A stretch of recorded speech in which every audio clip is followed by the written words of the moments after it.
So let's take this underexposed image and bring it back to life like this. I shot the clip with the Canon C200 using the internal XF-AVC recording codec. So I'm going to tell you, I actually prefer shooting in RAW whenever practical. So learning how much I can push or pull the XF-AVC file in post is important to me because it can help speed up the content shoots for my corporate clients.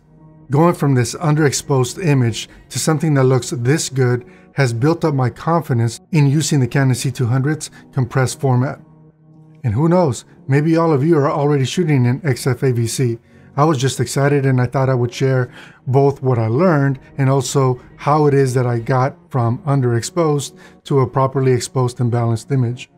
And by the way, if you enjoy this type of content, be sure to subscribe. There's a lot more in the works. In fact, we're going to be releasing complete tutorials and make downloads available for you so that you can have copies of the clips that we use, copies of the LUTs, copies of the power grades, so that you can learn on your own, experiment, or try to grade it from scratch. So, how much did I push the image to end up with this look? If we look at the waveform, we can see what our starting point was and where we ended up. Now that's a lot of stretching and pulling, right? Now let's walk through each of the adjustments and the order in which I made the corrections so that we could end up with this end result. In the first node, I like to apply noise reduction. The real important thing here is that while the image is in fact underexposed, I did not clip the dark areas of the image. And what I'll typically do next is I will add 4 additional corrector nodes. And what I do first is I apply my technical LUT. And in this case, it's the Canon provided LUT. As you can see, this still needs some work. So now I'm going to jump back to the 3 nodes that come before I apply the Canon provided LUT. In the first node, I make a white balance correction, and I like to use the gray card on all my setups to give me consistency throughout the project. In the next node, I adjust my exposure, and I use the waveform to help me make those decisions. And in the node right before the technical LUT is applied, I make my color adjustments, where my objective is to ensure that each color hits the corresponding target.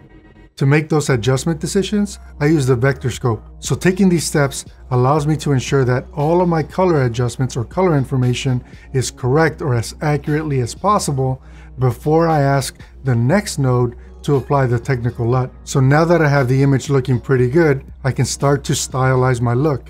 The first correction I make is a contrast adjustment. And what I'm going for here is to make her face pop a bit more, to allow her hair to serve as a vignette of sorts and bring out attention to her eyes and face. For the next adjustment, I'm going to make a color contrast adjustment. This adjustment allows me to make the whole image much more pleasing by leveraging complementary colors.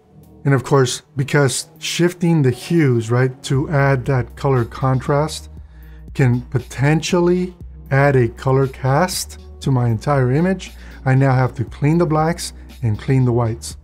I'll clean the blacks with a curves adjustment, and I'll clean the whites using the primary offset.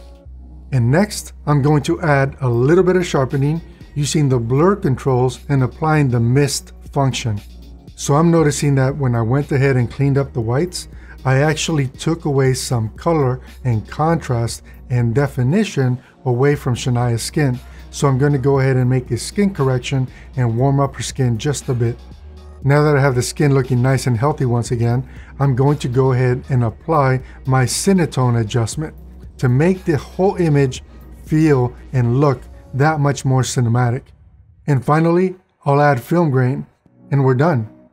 To me, the flexibility of the internal XF-AVC codec on the Canon C200 is pretty impressive. And by the way, I didn't even push it to the limit.